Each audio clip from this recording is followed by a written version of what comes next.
Buenas noches, bienvenidos a una nueva emisión de Juicio al Misterio. Feliz año para todos, ya hemos comenzado 2024, así que estamos en una nueva etapa del programa y estamos dispuestos este año a traerles muchas nuevas historias con las que comenzamos esta misma noche. Hoy les hablaremos de algunos de los falsos mesías de la historia. Hemos tomado solo dos ejemplos de los muchos que reconocen los libros, la historiografía, en fin, todas estas historias, algunas leyendas, otras con fuertes basamentos históricos, arqueológicos, pero en todos los casos con circunstancias bastante interesantes. Como les adelanté, tomamos dos casos que están muy diferenciados en el tiempo, pero que sin dudas han quedado en la memoria de la historia por diversas razones. Haría, en principio, una pequeña introducción acerca de lo que la etimología de la palabra Mesías significa. Verán, la palabra Mesías deviene de la etimología hebrea Mashiach, que significa básicamente aquel que ha sido ungido por Dios para ser representado en este mundo que es el mundo nuestro. Por supuesto, como palabra tuvo su origen en cuestiones religiosas, y así fue durante todo el tiempo que conocemos y que se ha recapitulado la historia.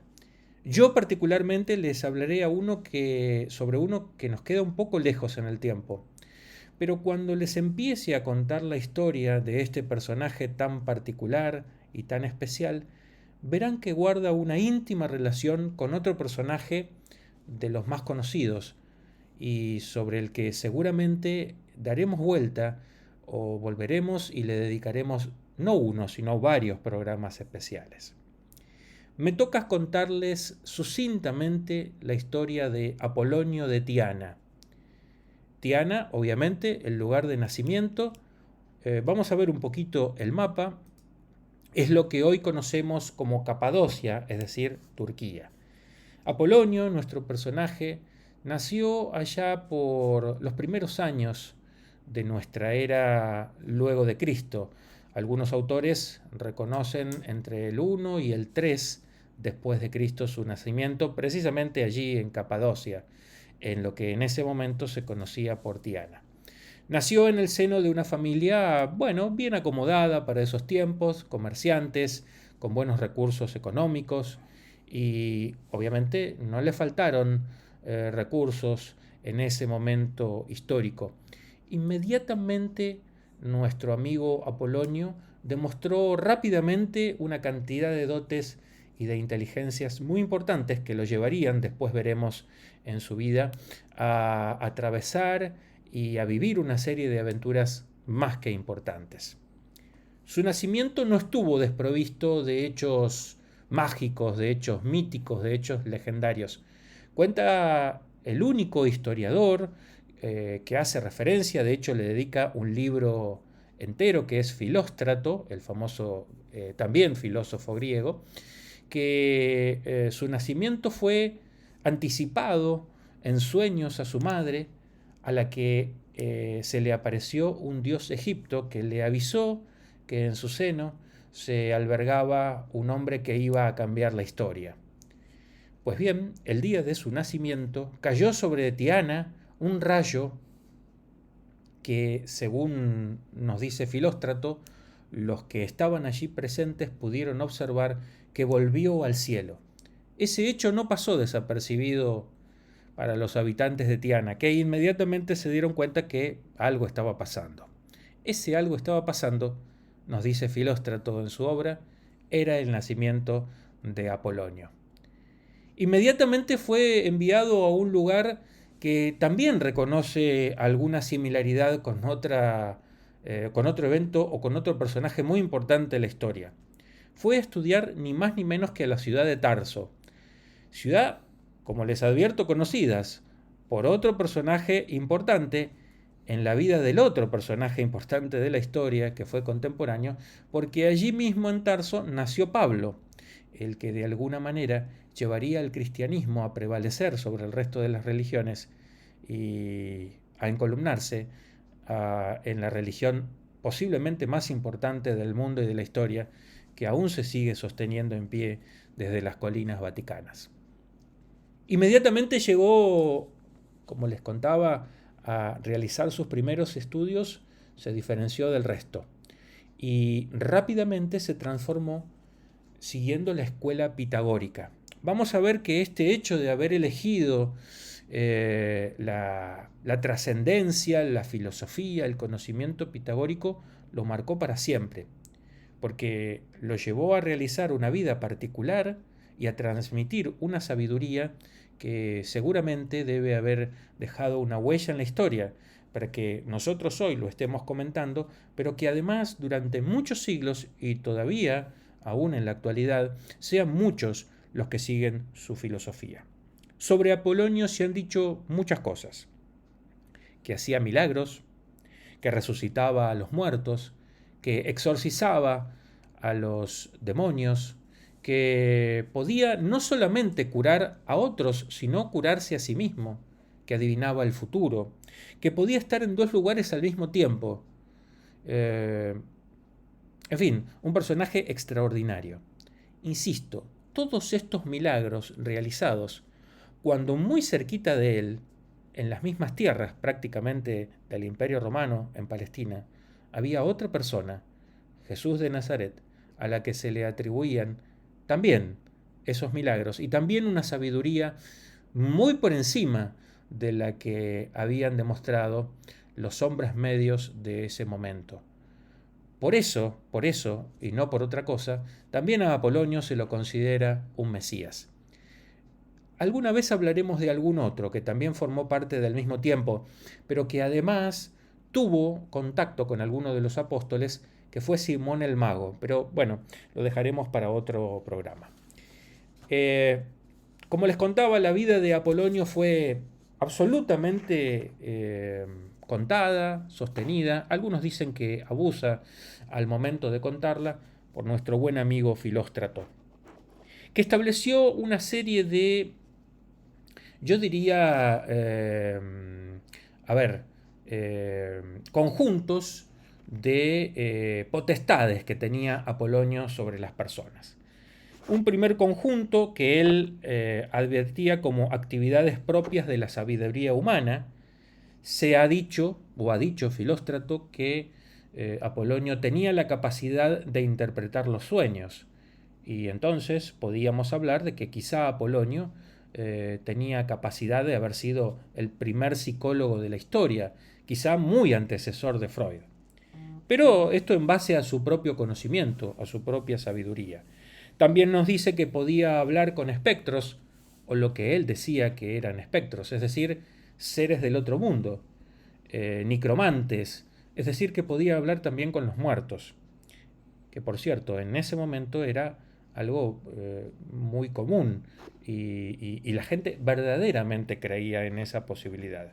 Tenía conocimiento de lo oculto, que no le estaba permitido a cualquiera, era ese conocimiento esotérico, el conocimiento que tenían solo los iniciados, y que en muchas costumbres anteriores le había sido solo permitida a las castas sacerdotales. Es decir, en algún punto Apolonio tenía la capacidad de ser sacerdote, aunque de una religión que obviamente no existía. Como habíamos dicho también, tenía la capacidad del conocimiento de futuro. Un segundo conjunto del que nos habla Filóstrato es el de los poderes más propiamente divinos. Y aquí es donde puede englobar Filóstrato a esta posibilidad de haber nacido Apolonio de la manera en la que nació, con ese rayo que de alguna manera indicaba su lugar de nacimiento, la posibilidad de resucitar a los muertos. Les contaré luego un pequeño caso en el que Apolonio resucita a una niña fallecida. La posibilidad también de curar, de curaciones, que estaba íntimamente relacionada con la posibilidad de hablar con los muertos. No olviden ustedes que en la antigüedad, y de exorcizar a los demonios, en la antigüedad se creía que cuando uno estaba poseído por un demonio, se producían las enfermedades. Es decir, la relación entre la enfermedad y los demonios estaba íntimamente relacionada. quien pudiera exorcizar a los demonios también era considerado una especie de médico, generalmente con esta capacidad que se tenía en el pasado y que aún hoy en día está vigente, que es la famosa imposición de manos. También podía hablar con animales. Y finalmente nos habla Filóstrato de un tercer, vamos a ver un poquito algunas imágenes de nuestro personaje de hoy, de don Apolonio. Tenía un tercer conjunto que era aquel que se describía como Apolonio beneficiario de milagros, es decir, hecho bastante inusual para los mártires. No solamente podía curar extraños, sino que también podía curarse a sí mismo o proferirse milagros a sí mismo. Este no es un dato menor, porque como recordarán ustedes, cuando dicen, digamos, los evangelios, que cuando Jesús está en la cruz, uno de los ladrones que está crucificado junto a él, le dice, bueno, pero si vos sos el Cristo, si vos sos el Hijo de Dios, salvate a vos mismo. Bueno, ustedes recuerdan cómo termina esa historia. En el caso de Apolonio de Tiana, la historia es distinta. Apolonio tenía la capacidad de curarse a sí mismo. Ya veremos cómo tuvo la capacidad de sacarse las propias cadenas que tenía cuando es enviado a la cárcel por el emperador Domiciano. Es decir, no solamente podía lograr algo en los demás, sugestionarlos, intervenir en enfermedades de otras personas, sino que también podía aplicar ese poder consigo mismo, hecho bastante inusual para los profetas y para los mesías. Vamos a hablarles entonces de estos dos casos bastante interesantes que definen un poco la vida final de Apolonio. El primero es aquel que cuenta Filóstrato. Parece ser que había fallecido una niña muy jovencita y su familia la llevaba al lugar de entierro. Saben ustedes que por esos años primeros de nuestra era, no cualquiera podía enterrar a los muertos, tenían que tener algún dinero para tener una especie de mausoleo. Recuerdan ustedes que a Jesús lo entierran en la tumba de José de Arimatea. Obviamente Jesús, pobreza de su familia, le impedía tener ese dinero para poder depositar los restos. Esta familia tenía algún dinero y llevaban a su hija recién fallecida a ese lugar de descanso final. Mientras ve pasar la ceremonia, se interpone Apolonio y pide que bajen la cama mortuoria donde se encontraba la niña. Y luego de emitir algunas palabras que Filóstrato no recoge en su obra, impone sus manos sobre la niña e inmediatamente la niña revive. Algunos han querido ver en este pretenso milagro también la existencia de esta famosa enfermedad llamada catatonia, en la que en rigor la persona no se encontraba del todo muerta, y entonces lo que hacía el taumaturgo, este creador de milagros, era simplemente revivirla, reactivarla. Lo cierto es que la niña volvió a la vida, su familia inmensamente emocionada decide regalarle gran parte de sus riquezas a Apolonio, que ya por ese momento era ascético y pitagórico, y decide darle a la niña revivida todos esos dineros como una especie de dote para que los disfrutara en vida. Aquí tenemos uno de los milagros que nos cuenta con lujo de detalles Filóstrato. El otro incluye, creería yo, la parte final de la historia de Filóstrato. En el año 66, porque nuestro amigo Apolonio fallece casi al final del siglo, en el año 96, pero en el año 66, otro personaje reconocido por ustedes, que es Nerón, dicta un edicto en el cual decide echar a todos los filósofos de Roma. Los consideraba, por obvias razones, enemigos del pensamiento. Imagínense, hombres sabios cerca de una persona que quería destruir a cuanto se le pusiera adelante. Obviamente, Apolonio decide irse de Roma. Y bueno, decide tomar camino visitando varios países. Conjuntamente con eso muere su familia. Y Apolonio recibe, obviamente, una buena cantidad de dinero de lo que significaban sus padres. Toma solo una pequeña parte que le va a permitir viajar por varios lugares de ese mundo conocido y el resto se lo regala a su familia. En ese mismo momento decide que no va a casarse, que va a tener una vida absolutamente ascética y cumple con el precepto pitagórico cuando le preguntan por qué no enseñaba todo su conocimiento, de decir no puedo enseñar porque todavía no he guardado silencio. Decide hacer estos famosos 5 años de silencio. Se la pasa viajando sin emitir palabra alguna. Cuando se encuentra eventualmente con algún problema o con algún conflicto, lo resuelve a través de las señas y a través de sus poderes. Llega al imperio el emperador Domiciano. Y lo cierto es que Apolonio se convierte en un enemigo frontal de Domiciano. Lo consideraba un dictador de poca monta, un hombre que había venido a destruir las bases mismas del imperio romano. Pero Apolonio, ya habiendo cumplido esos 5 años de silencio, no conspira contra el emperador en las oscuridades, en algún lugar sectario. No, lo hace delante del pueblo, lo hace públicamente, lo hace en todo lugar donde tiene la posibilidad de hacerlo. Vuelve a Roma incluso a desafiar al emperador. Por supuesto que en el momento en el que pone un pie en la ciudad luz, es enviado a prisión por el emperador y obviamente encadenado. Ya en la prisión romana, Apolonio, con sus capacidades dialécticas y su sabiduría, se vuelve amigo de los carceleros, de los otros encarcelados.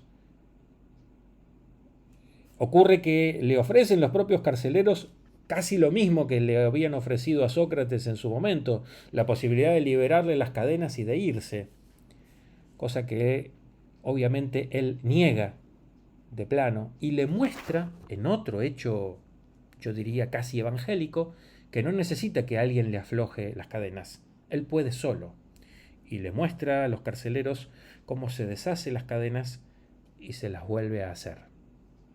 Otro milagro en la vida de Apolonio. Lo cierto es que Apolonio era sí amigo de Nerva, quien va a ser a la sazón el próximo emperador. Obviamente que profetiza la muerte de Domiciano y al producirse la muerte de Domiciano llega Nerva al poder imperial, logra la mitra y Apolonio es dejado en libertad. Apolonio, que ya por ese momento había tomado el juramento de no comer carne, de no beber vino, porque tenía bien claro que esos elementos, al ser ingeridos y al ser bebidos, según él decía, le proferían una baja enorme en sus capacidades intelectuales y en el alma, y entonces se había transformado en un asceta completo. Es puesto en libertad y dedica el resto de su vida a realizar los últimos milagros de su vida y a llevar adelante con toda la sabiduría que tuvo, el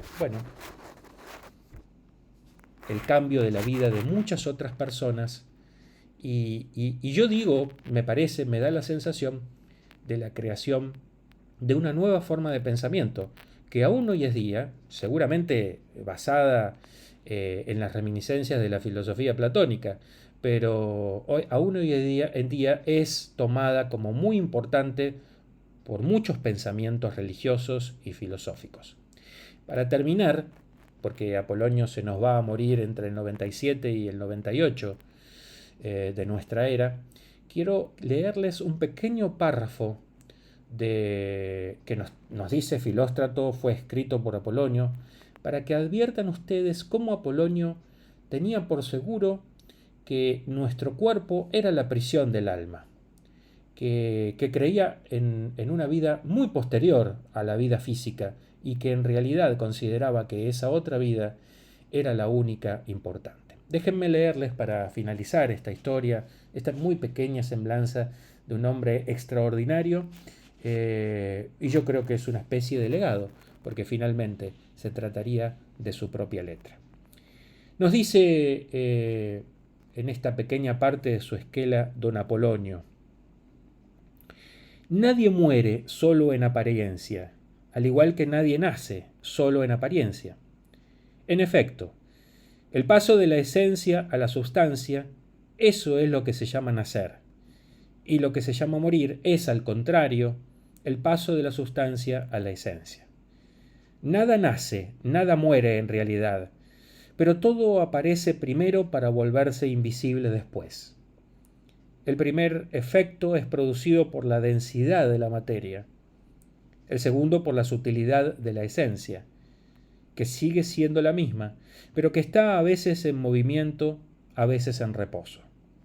La particularidad de su cambio de estado es que este cambio no viene del exterior. El todo se subdivide en sus partes, o las partes se reúnen en un todo. El conjunto es siempre uno. Alguien dirá, tal vez, ¿qué es esto que es a veces visible, a veces invisible, que se compone de los mismos elementos o de los elementos distintos? Podemos contestar, dice Apolonio. Tal es la naturaleza de las cosas de aquí abajo, que cuando están juntas, aparecen, se perciben, a causa de la resistencia de su masa.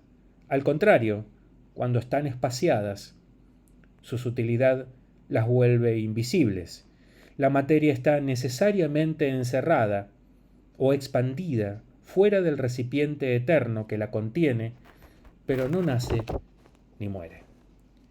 Díganme ustedes si varias de estas palabras no tienen que ver con el conocimiento físico o de la física que ya hoy en día se tiene con bastante precisión respecto de las partículas, cómo vibran, de la densidad de la materia, de la teoría de la relatividad.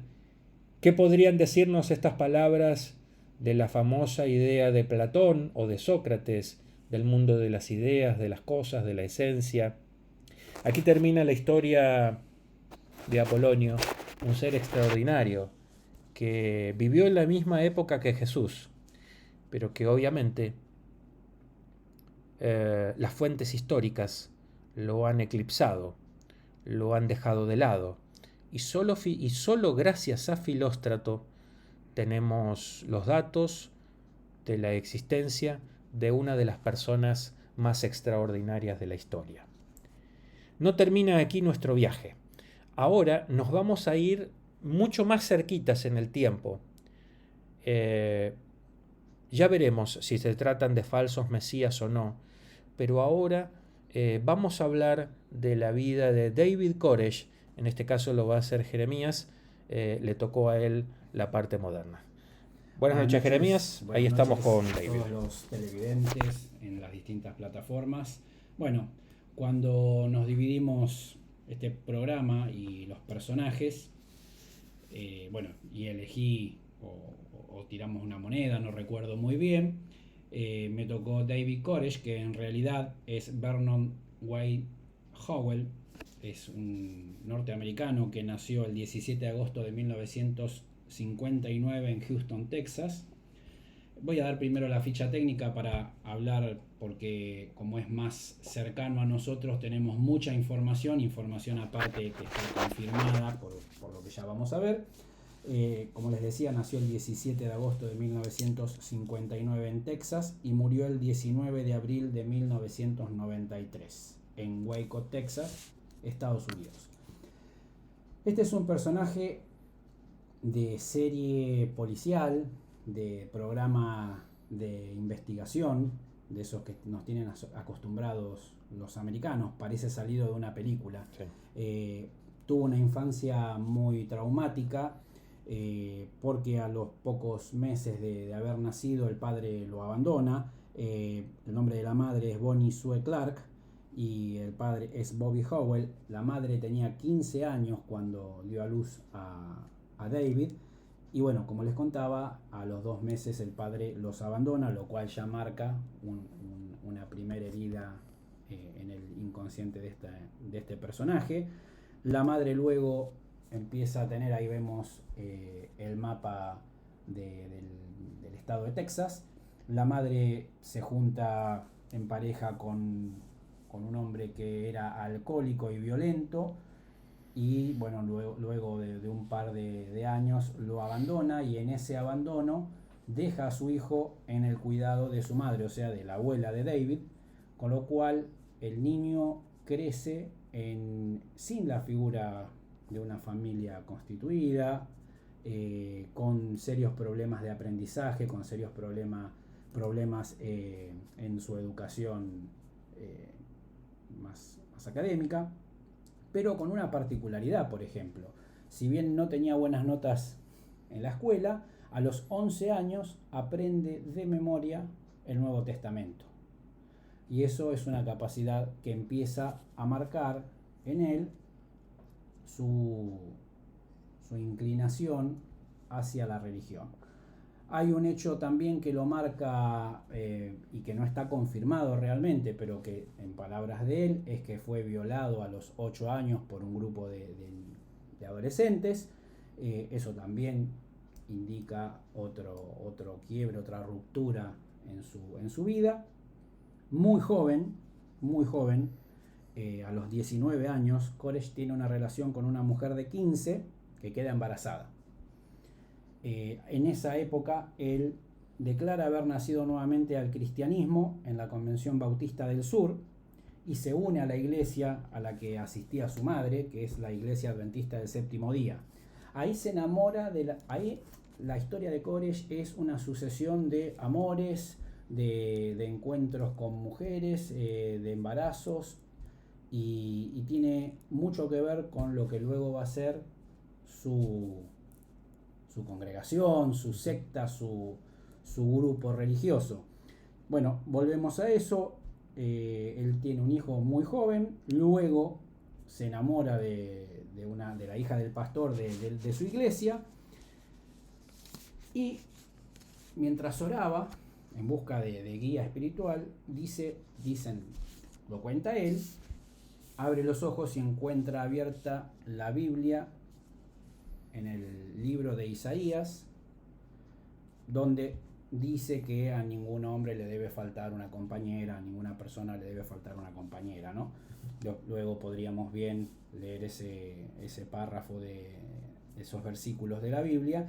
Ahí ya toma ese primer concepto, que luego lo va a acompañar el resto de su vida, de una especie de poligamia, vendría a ser una especie de vínculos sin una limitación ni legal ni siquiera de las leyes de la propia religión. Entonces, en ese raíz de sucesivas historias amorosas, religiosas, él es expulsado de la iglesia porque intenta siempre, además, ir creciendo dentro de las organizaciones. Más allá de la cuestión espiritual, siempre tuvo una idea de crecer dentro de una organización religiosa y llegar a ser el líder.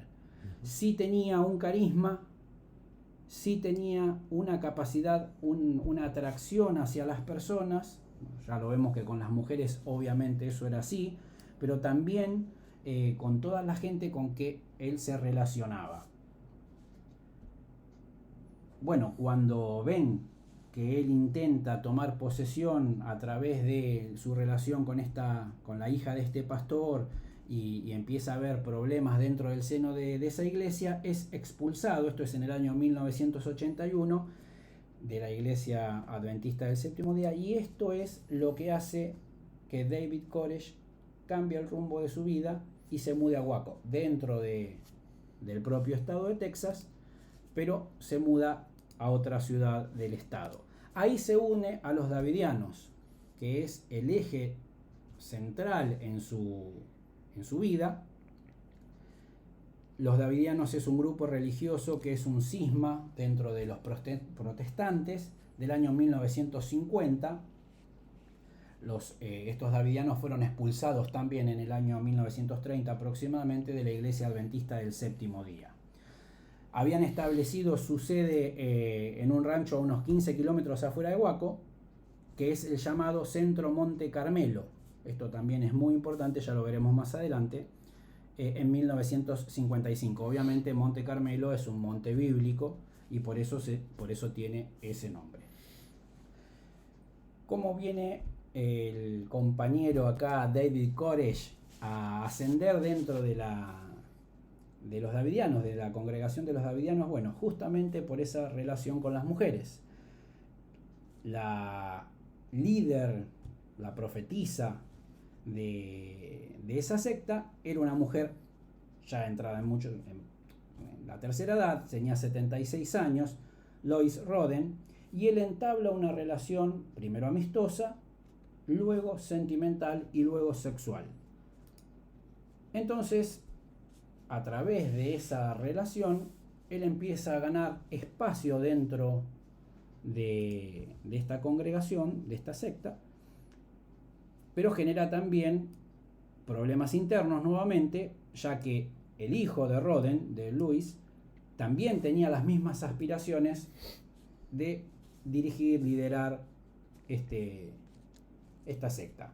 Bueno, colisionan estos dos hombres, el hijo de Lois le levanta una demanda y logra ganarla además, lo expulsan de los davidianos y él sin nada deja esta secta y empieza lo que es su propia organización religiosa, su propia congregación, con 25 seguidores a los que logra convencer de los davidianos. Se van y acampan en Palestín, que es a 140 kilómetros de Waco, donde viven penurias porque en realidad no tenían dinero, no tenían nada, vivían en algunos vehículos y en tiendas de campaña durante 2 años. En ese tiempo, Koresh, que empieza a trabajar muy fuertemente lo que es las relaciones públicas, lo que es su carisma para poder convencer, empieza a hacer reclutamientos no solamente en su estado, sino que en California, en el Reino Unido, en Israel, en Australia, empieza a lograr la masificación de su idea, de su, digamos, visión, ¿no? De eso. Y en 1985 emprende un viaje a Israel, donde él dice tener una visión que era de Ciro II, el Grande, de Persia, y ahí empieza toda una cuestión mística, donde en esa visión él dice que viene a establecer el reino de David, primero en Jerusalén, pero luego lo traslada a Monte Carmelo, ahí a Waco. Bueno, acá empieza su organización, su congregación, su secta, y lo que viene es una sucesión de hechos bastante aberrantes, porque él empieza también a tener visiones en las que dice que tiene que tener, por ejemplo, lo voy a citar textualmente, 140 esposas y 60 mujeres que serían sus reinas, porque eso también estaba interpretado, es una interpretación de él, en el libro del Cantar de los Cantares. Y bueno, entonces empieza también a tener situaciones de pedofilia, de casamientos múltiples, dentro de lo que ya era ahí lo estamos viendo en las imágenes, ya en su final, su establecimiento ahí en Waco. Empieza a generar además una especie de paranoia por la cual los miembros de la secta, que eran además quienes obviamente sostenían económicamente con sus trabajos, con sus ingresos, con aportes, esta secta, empiezan a armarse.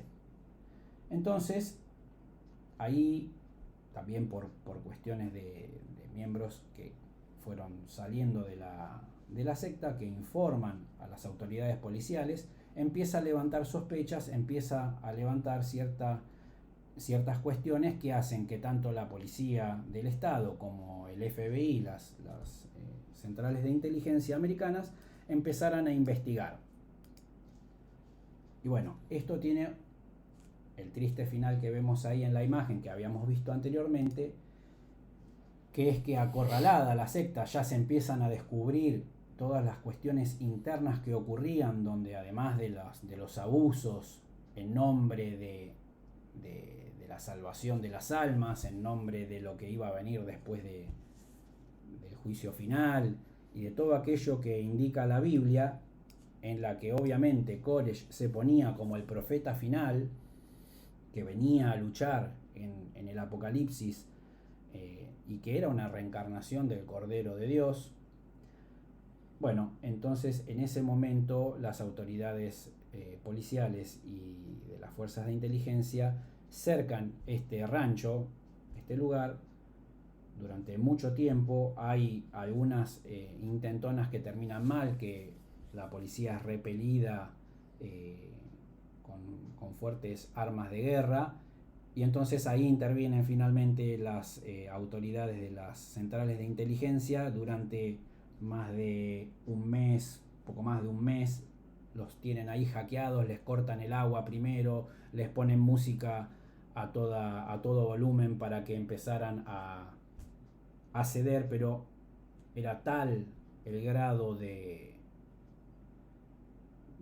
cuestión mística, ¿no? de abstracción que tenían David Koresh, obviamente, y todos sus seguidores fanáticos, que no cedían a ninguna de estas cuestiones de fuerza que le imponían las autoridades.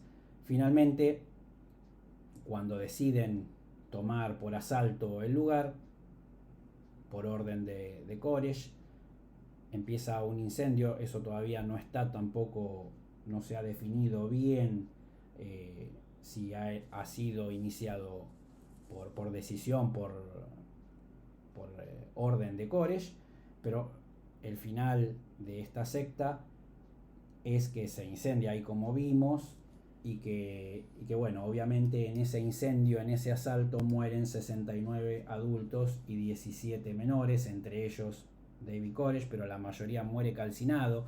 La causa de muerte de David Koresh es herida por arma de fuego, así que obviamente, seguramente antes del incendio, alguna bala propia o ajena le dio y terminó con su vida. Mucho tiene que ver en esta historia una cuestión también mediática, ya que estamos hablando de una época contemporánea donde obviamente la televisión, en esa época todavía no existía masificada la internet, solo tenía uso militar,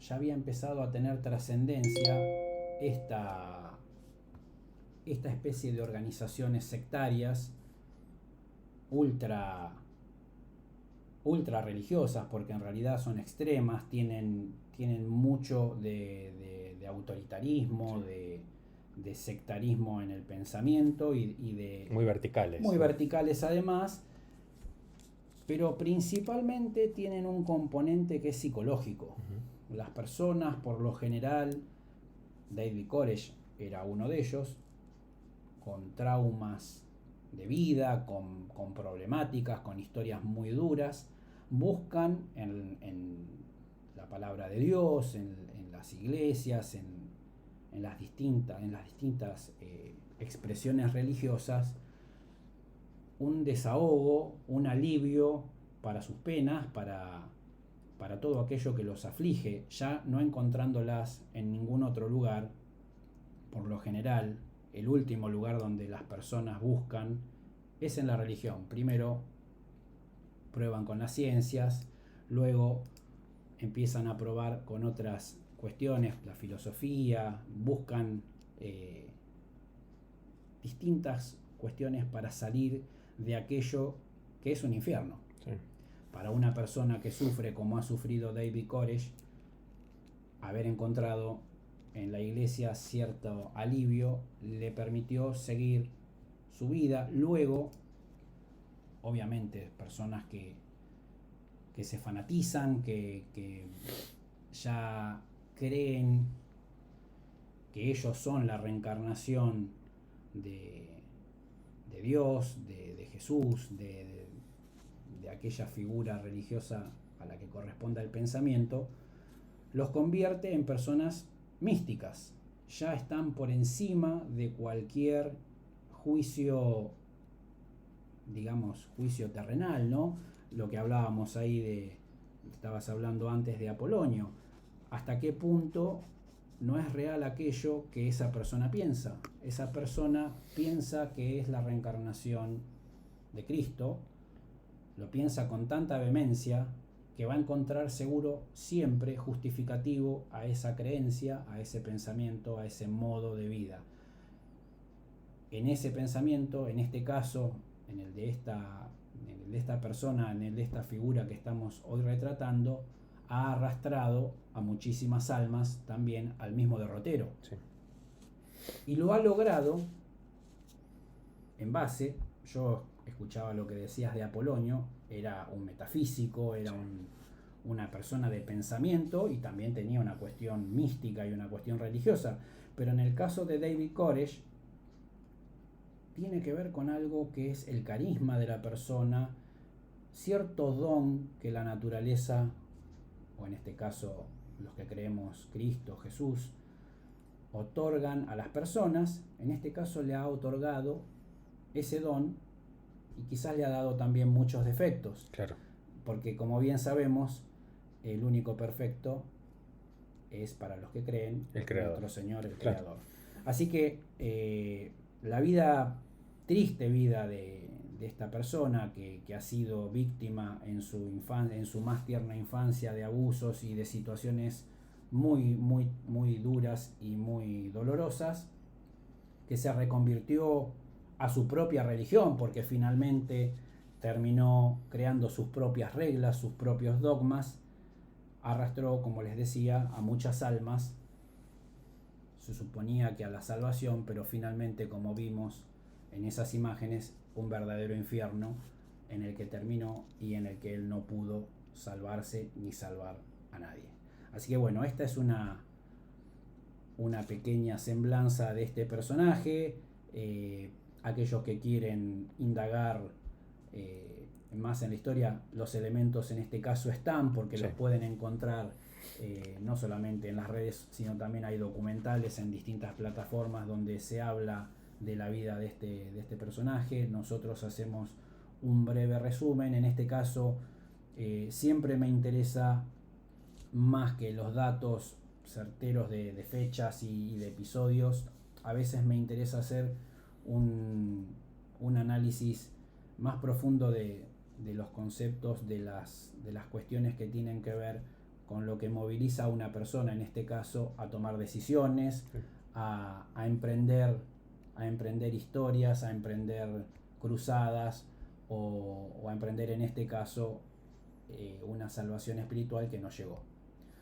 Con respecto a si son falsos o no son falsos los profetas, bueno, adelantándome un poco al juicio que lo vamos a hacer, sí. Pero quería agregar algo. Dice, cuando empecé a hacer y a investigar, a leer sobre el personaje, me acordé de una canción de Joaquín Sabina que es Siete Crisantemos, que dice: en tiempos tan oscuros nacen falsos profetas. Los tiempos duros, los tiempos oscuros, las épocas donde no hay en lo cotidiano algo para subsistir, bueno, las personas tienden a buscar, a aferrarse a cuestiones de fe que a veces no son las cuestiones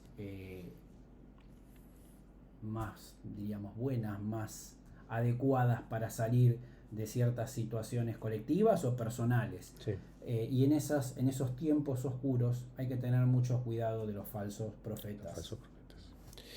Bien, bueno, no queda mucho más para decir. Yo creo que es mejor que vayamos a la sentencia y a las conclusiones, ¿eh?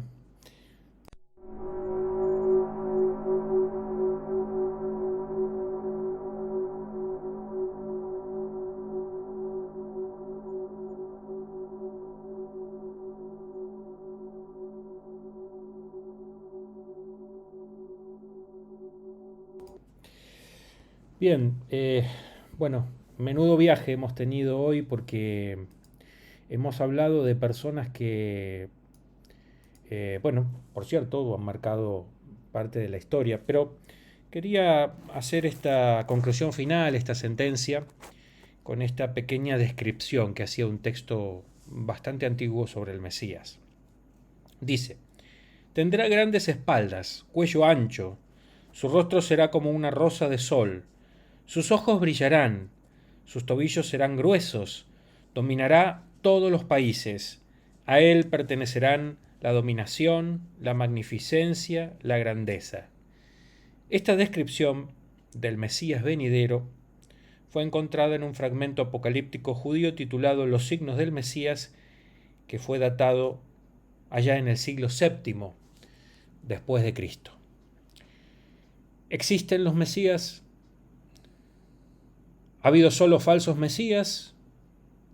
¿Existe algo así como el ungido de Dios? ¿Existe Dios? Por supuesto que son palabras que nosotros en un simple programa no podemos responder.